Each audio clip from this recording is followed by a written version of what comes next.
Hello friends, గౌహటిని చూడడానికి నేను and నా ఫ్రెండ్స్ విజయవాడ నుంచి బయలుదేరుతున్నాం. మన విజయవాడ నుంచి రోజు సాయంత్రం 5:50కి 22503 Dibrugarh Vivek super fast express బయలుదేరుతుంది. మేమైతే ట్రైన్లో స్టార్ట్ అయ్యాం. ట్రైన్లో అయితే రాగానే ఒక విధమైన స్మెల్ వచ్చింది. మొత్తం గుట్కా. అది ఎంత డిఫరెంట్గా వస్తుందంటే చాలా ఘోరంగా అనిపించింది. సెల్ ఫోన్ చూస్తూ కాస్త టైంపాస్ చేస్తూ కూర్చున్నాం. ఆ తర్వాత ట్రైన్లో సమోసాలని, అది బేల్పూరి అని ఏదో ఒకటి వస్తూనే ఉన్నారు. 2 days ఆఫ్ జర్నీ అయితే కంప్లీట్ అయిపోయింది మొత్తానికి.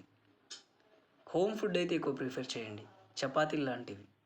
ఫస్ట్ డే అయితే ఫుడ్ ఓకే, సెకండ్ డే అయితే చపాతీ యూస్ అవుతాయి. ట్రైన్లో దొరికే ఫుడ్ బాగానే ఉంటుంది, కానీ చూసి కొనాలి. మేము 4th ప్లాట్ఫామ్ నుంచి 1st ప్లాట్ఫామ్కి పోతున్నాం. గౌహటి స్టేషన్కి అయితే రీచ్ అయ్యాక చాలా రిలీఫ్గా అనిపించింది. ఎక్సలేటర్ నుంచి పోవడానికి బెటర్ అనిపించింది. ఫస్ట్ మనం స్టేషన్లో వచ్చాక మన లగేజ్ అనేది క్లాక్ రూమ్లో పెట్టేసేయాలి. అదే మనకు చాలా సేఫ్. అందుకని క్లాక్ రూమ్ కోసమని ఫస్ట్ ప్లాట్ఫామ్కి స్టార్ట్ అయ్యాం. ఎక్సలేటర్ మీద నుంచి పోతున్నప్పుడు కాస్త ఎంజాయ్ చేస్తూ పోయాం. చిన్నపిల్లలా మారిపోయాం. సెల్ఫీలు తీసుకున్నాం. 2 days తర్వాత ఒక్కసారిగా బయటి ప్రపంచం చూసేసరికి చాలా ఆనందంగా అనిపించింది. ఇదే క్లాక్ రూమ్. ఇక్కడ మనం లగేజ్ పెట్టేసుకోవాలి. ఒక బ్యాగ్కి 30 రూపీస్ అని చెప్పారు. అండ్ రిసిప్ట్ అయితే తీసుకున్నాం. మాకు ఒక ప్లేస్ అలొకేట్ చేశారు, అక్కడ పెట్టుకోమని. ఒక సైడ్కి అయితే మా లగేజ్ అంతా పెట్టేసుకున్నాం. మన బిలాంగింగ్స్ ఏవైతే ఉన్నాయో అవన్నీ ఒక సైడ్కి పెట్టేసుకోవాలి. ఆల్మోస్ట్ ఎక్కడున్నా ఈ ఫెసిలిటీ ఉంటుంది మన స్టేషన్స్లో. రైల్వే స్టేషన్లో, ప్రతి ఒక్క రైల్వే స్టేషన్లో క్లాక్ రూమ్ ఉంటుంది. అక్కడ మన లగేజ్ సేఫ్గా పెట్టుకోవచ్చు. ఇది మాత్రం మర్చిపోకండి. అలాగే వెయిటింగ్ హాల్కి వచ్చి మేము ఫ్రెష్ అప్ అవ్వడానికి వీళ్ళతో మాట్లాడాం. పర్ హెడ్ 20 రూపీస్ తీసుకుంటామన్నారు.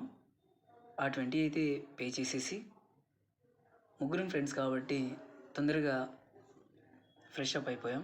వెయిటింగ్ హాల్ అయితే చాలా బాగుంది, నీట్గానే ఉంది. మాకైతే నచ్చింది. వెయిటింగ్ హాల్ నుంచి లోపల వాష్రూమ్స్ ఉన్నాయి. అండ్ ఇక్కడ కొన్ని పెయింటింగ్స్ ఉన్నాయి కదా, ఇక్కడ నేచర్ని అండ్ ఇక్కడ ట్రెడిషనల్ని. ఇక్కడ నుంచి లోపలికి వాష్రూమ్కి వెళ్ళిపోవాలి. అండ్ మేము రెడీ అయ్యాక బయటికి అయితే వచ్చేసాం. ఎక్కడ చూసినా లోకల్ ట్రెడిషనల్వి పిక్స్ ఉన్నాయి అండ్ పెయింటింగ్స్ ఉన్నాయి, అయితే బాగా అనిపించింది. ఇక్కడ గౌహటి లాంగ్ అనే దగ్గర సెల్ఫీ తీసుకున్నాం. స్టేషన్ నుంచి బయటకు వచ్చేసాం. ఇది పిఎన్బి రోడ్. ముందైతే చాలా ఆకలిగా ఉంది, ఏదైనా తినేసి వెళ్దాం. ఈ పిఎన్బి రోడ్ నుంచి మేము రైట్కి తీసుకున్నాం. ఇక్కడ యూనియన్ బ్యాంక్ అండ్ ఏటీఎం ఉన్నాయి. లకోతియా గల్లీ నుంచి మేము మంచి రెస్టారెంట్ కోసం అయితే వెతుకుతూ ఉన్నాం.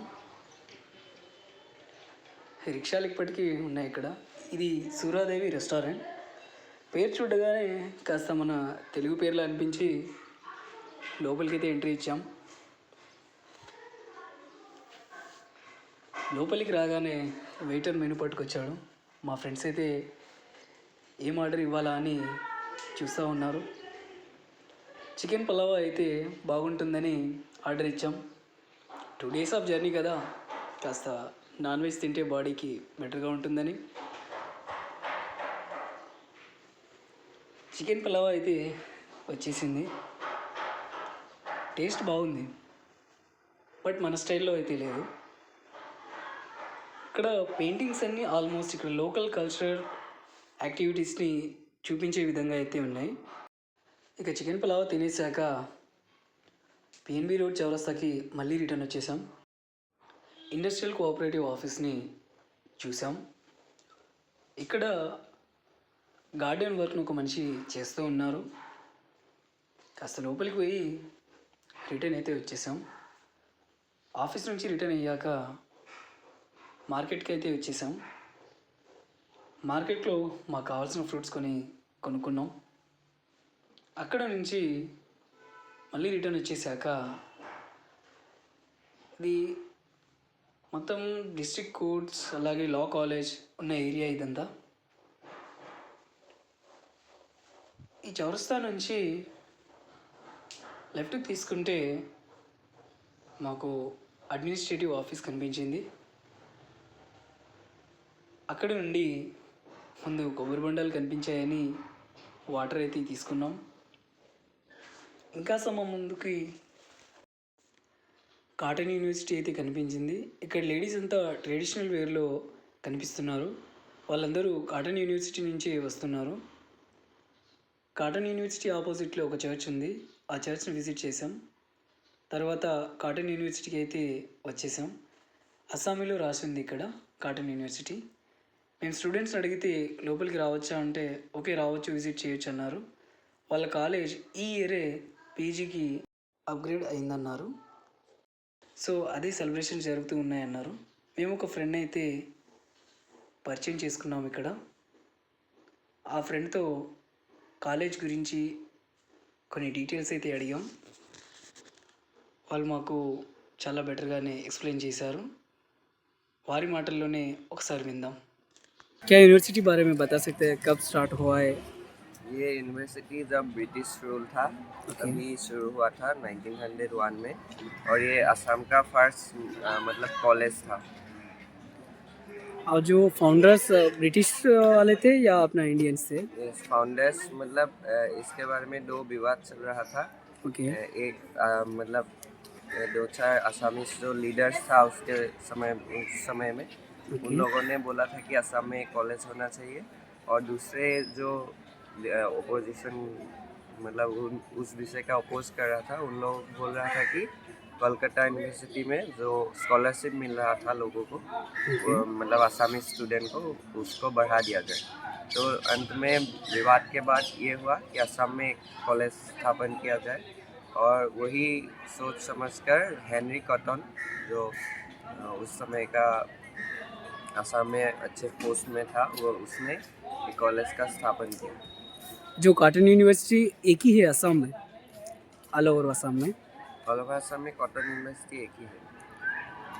ओके. कॉलेज जो अब पीजी में एंटर हो रहा है, डिग्री यूनिवर्सिटी में? यस, इसी कल्चर 2017 से मतलब ये यूनिवर्सिटी हो गया, उसके आगे कॉलेज था। तो अभी 125 इयर्स चल रहा है। ओके. हमको इन्फॉर्मेशन देने के लिए बहुत बहुत కాటన్ యూనివర్సిటీకి వచ్చినందుకు నేనైతే చాలా హ్యాపీగా ఫీల్ అవుతున్నాను. ఆడిటోరియంలో అయితే కల్చరల్ యాక్టివిటీస్ జరుగుతున్నాయి, పోయి చూద్దాం.